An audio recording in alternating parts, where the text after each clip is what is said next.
Hey everyone, welcome back to Garnock Reviews.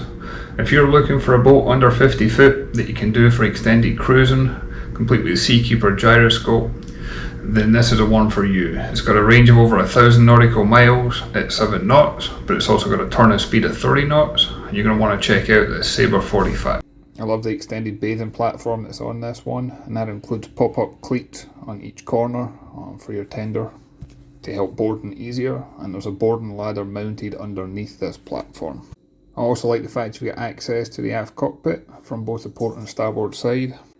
To starboard we've got the grilling station, and then we have U-shaped seating area for family and friends, including a cockpit table. And then as we make our way around the deck, I love how clear the deck space is on this one. You've got the solid handrails around the side, but you've also got the solid handholds overhead, making it feel very safe and secure when heading up to the bow. I also like the woodwork finish that we have here. There's enough of it to give it that accent and style without it being overloaded in maintenance duties. And there's plenty of space up on the bow for sitting out, maybe you want to lay out.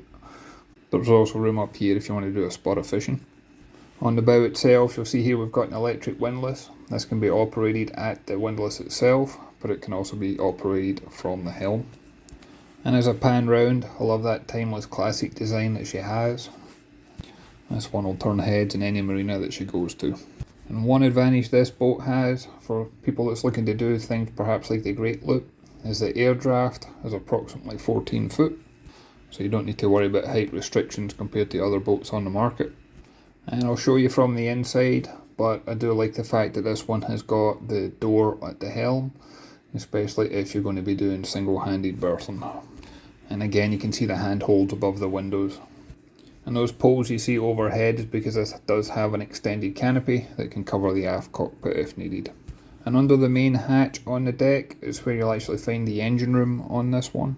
And as standard, she's powered by twin Volvo 600 D6 with 440 horsepower each, or you can have the optional power of the 650 D6 with 480 horsepower each. As you step inside, I was immediately impressed with just how much visibility there is on board. I also like the high level of comfort you have, and the saloon area you see here, including the cockpit table to starboard.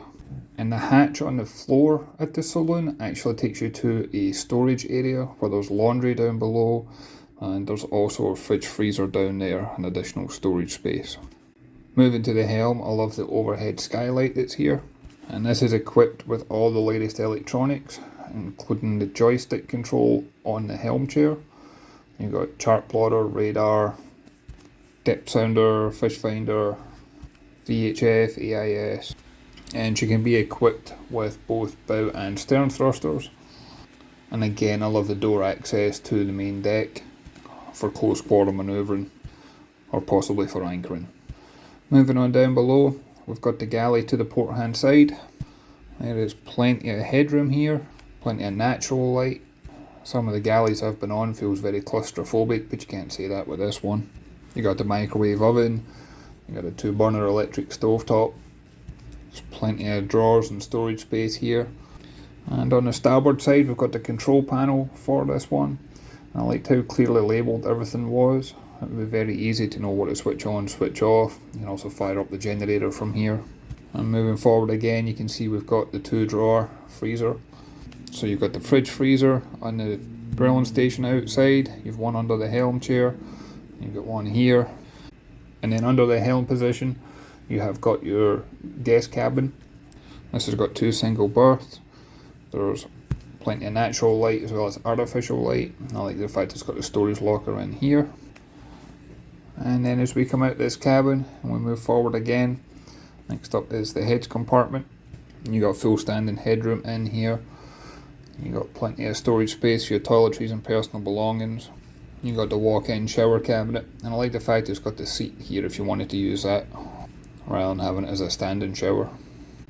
And everything on board, it's just finished to a very high standard. It feels like a quality yacht wherever you go. And on the port side is actually the master hedge compartment. This is actually part of the master cabin. And as with the guest heads, there's plenty of storage here for your toiletries and personal belongings. There's plenty of headroom, with again a walk-in shower compartment with a little bench seating here too. And in the bow we've got a large island berth. There's actually 2 overhead hatches in this cabin, which helps give it additional light and ventilation.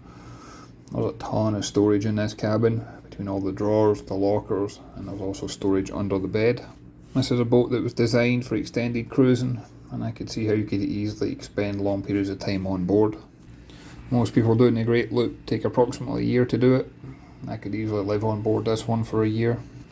And then as we slowly pan round, you'll see that there's also a television that's mounted on the wall here in the cabin, just for additional comfort when you're on board.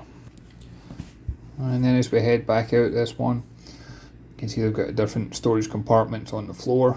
You can also see the flooring itself, the high quality finish that it has. There's also courtesy lights throughout, so if it was dark, it would be easy to see where you were going. You also have the handhold next to the galley. And as always, I'd love to hear your thoughts and comments on this one. Also appreciate your time in watching this video. I appreciate Sabre letting me take a look at this and sharing it with you. And I look forward to catching you all in the next one. Thanks everyone.